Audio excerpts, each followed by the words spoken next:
ele usava válvula, não era transistor, era válvula. A memória do computador era 100 por 100, 100 metros por 100.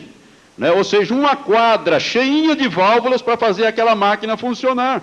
Hoje a memória de um computador, num chip, você põe na ponta de um dedo, e ali estão milhões de informações. Isto é o multiplicar da ciência, isto é o desenvolvimento do computador, e hoje o computador, cada dia, ele vai se alterando, né? Os programas, a tecnologia cada vez avança mais. Você compra um computador hoje, daqui a um mês ele já tem coisa nova na praça. Isso tudo, irmãos, está levando a um aprimoramento para que o anticristo, através do computador, controle todas as coisas na face da terra.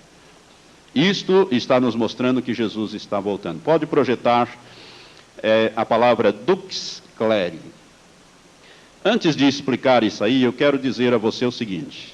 Eu vou falar agora do Papa. E existem muitos estudiosos, e inclusive algumas religiões que estudam profecia, que diz que o Papa é o anticristo.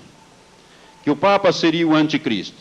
Isto em razão de alguns títulos que o papado, ou melhor, o Papa usa.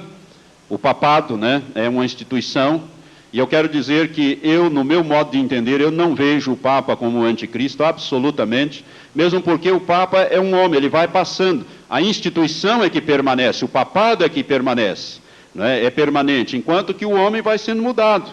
E de acordo com aquele sonho que eu tive, quando eu creio que Deus me mostrou o anticristo, ele é um moço novo, em torno de 35 a 40 anos. Né? E normalmente os papas são eleitos já velhos, são os cardeais. Para chegar até lá, normalmente tem de 50 a 60 anos para cima, não é verdade? Né? Então eu não creio absolutamente que o Papa seja o anticristo, mas por causa de alguns títulos que lhe são característicos, que ele usa, algumas igrejas e alguns intérpretes acham que ele seria o anticristo, porque esses títulos dão 666. O primeiro desses títulos é a frase em latim dux cleri, dux cleri. Ela está ali junto, mas é dux, depois espaço, cleri. Vocês sabem que no latim, apenas 7 letras têm valor numérico. Essas letras são, o I vale 1, o V ou U, que tem a mesma grafia no latim, vale 5, o X vale 10, o L vale 50, o C vale 100, o D vale 500 e o M vale 1000. Somente essas 7 letras no latim têm valor numérico, as demais não têm valor numérico. Se você pegar ali, dux cleri, que significa guia do clero, ele usa esse título, guia do clero. Se você pegar ali, o D vale 500, o U ou o V vale 5, o X vale 10, o C 100, o L 50, o E e o R não tem valor numérico em latim, o I 1 total 666. Por esta razão, pensam alguns que o Papa seria o anticristo. Não creio nisto. Ali na frase latina está faltando um I, generali, vicarius generali dei interris, é uma frase que o Papa usa, é um título que ele usa, cuja tradução é vigário, e não vicário, como ficou ali, é vigário geral de Deus na terra. Em português, essa tradução desta frase que o Papa usa, vicarius generali Dei in terris, significa vigário geral de Deus na terra.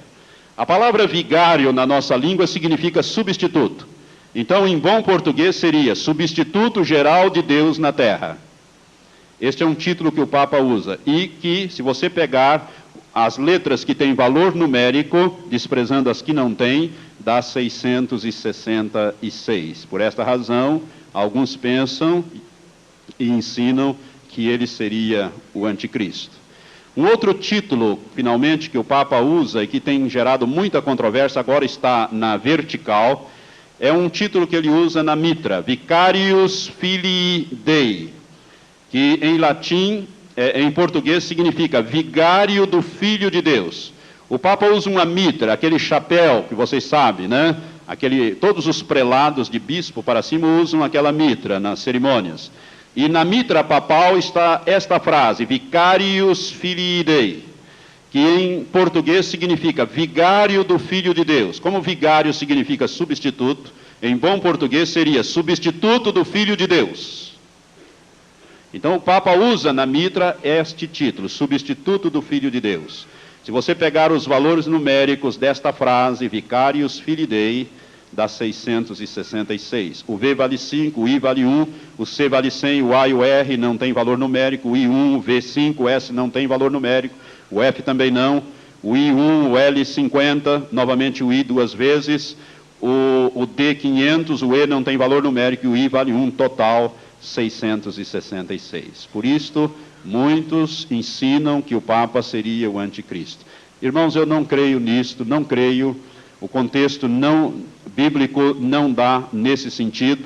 E eu quero dizer a você que muitas religiões que ensinam isto, até mesmo uma religião grande, conhecida, que estuda muito profecia, cuja profetisa principal costuma ensinar que o Papa é o anticristo, eu quero dizer que até o nome dessa profetisa, se nós colocarmos em latim, dá 666 também, que é uma das fundadoras dessa religião. Por isso nós não podemos ficar aí pegando o nome de fundadores de religião, de seitas, e ficando aí aplicando o grego, o latim, o hebraico, ou qualquer outro critério arbitrário, senão você vai achar o 666. Por exemplo, Nero no grego, Neron, Czar, dá 666. Nero foi um tipo do anticristo que perseguiu a igreja. Se você pegar Ronald Reagan, ex-presidente americano, dá 666. Existem outros fundadores de grandes religiões que também dá 666. Se não dá no grego, dá no hebraico, no latim ou algum critério arbitrário. Por isso que eu quero dizer que nós não devemos usar esses critérios. Por quê? Porque o anticristo não se revelou ainda. Mas o dia que ele se revelar, com toda certeza o seu nome será 666. Amém? Você está entendendo? Então o seu nome é 666. Agora, para encerrar, eu quero dizer qual vai ser o fim do anticristo. Abra sua Bíblia comigo, ainda no Apocalipse, no capítulo 19. E o versículo 19 e 20 diz assim: E vi a besta e os reis da terra e os seus exércitos reunidos para fazerem guerra a aquele, ou contra aquele que estava montado no cavalo, que é Jesus Cristo, e ao seu exército. E a besta foi presa, e com ela o falso profeta, que fizera diante dela os sinais com que enganou os que receberam o sinal da besta e os que adoraram a sua imagem. Estes dois foram lançados vivos no lago de fogo que arde com enxofre, e os demais foram mortos pela espada que saía da boca daquele que estava montado no cavalo, que é Jesus Cristo. E todas as aves se fartaram das carnes dele. Aqui nós temos uma descrição da batalha do Armagedon na sua etapa final, que eu vou abordar mais para frente. Mas eu quero dizer que quando Jesus voltar em poder e grande glória, com os anjos e a igreja com eles, se travará esta batalha, Jesus vencerá esta batalha, e o falso profeta e o anticristo serão aprisionados e lançados vivos no lago que arde com fogo e enxofre. Os dois vão inaugurar este lugar. A Bíblia diz que Deus preparou um lugar para o diabo e os seus anjos, e este lugar a Bíblia revela como sendo o lago que arde com fogo e enxofre. É um lugar. Não tem ninguém neste lugar ainda. Os dois que vão primeiro para lá é o anticristo e o falso profeta. Satanás será aprisionado nesta mesma ocasião com todos os demônios, lançados no abismo para mais tarde serem libertos. Eu vou falar disso quando eu falar sobre o reino milenial de Cristo.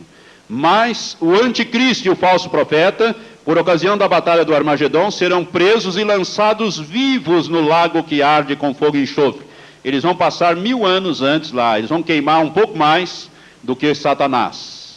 Satanás vai depois de 1000 anos para lá com todos os demônios, e todos aqueles que não tiverem o seu nome escrito no livro da vida do Cordeiro serão lançados no lago que arde com fogo e enxofre para todo sempre.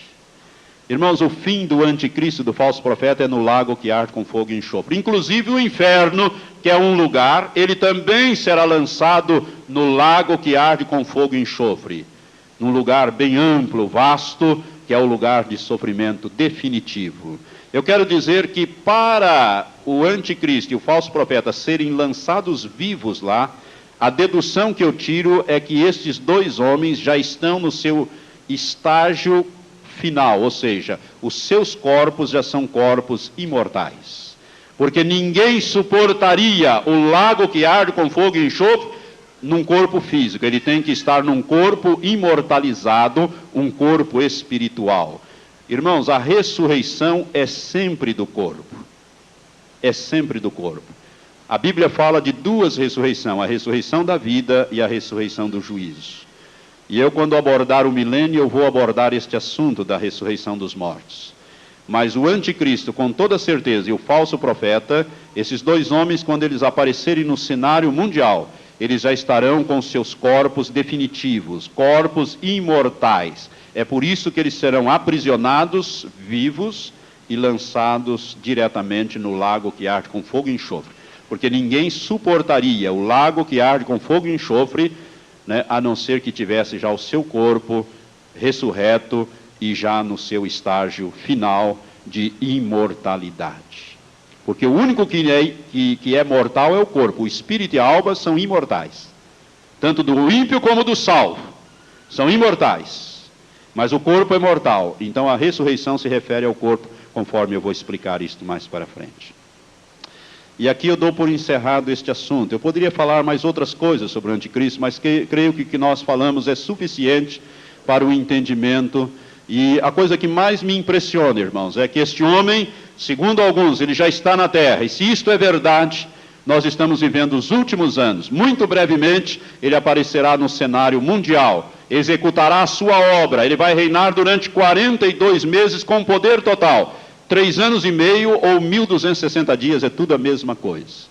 São os 3 últimos anos e meio daqueles 7 que eu tenho falado para os irmãos. Quando a igreja for arrebatada, o anticristo, Satanás, através do anticristo e do falso profeta, vão assumir o controle geral, vão marcar as pessoas e vão implantar o seu reino com força e com poder durante toda a terra. Mas você não precisa estar aqui, você já poderá estar para sempre com o Senhor. Amém?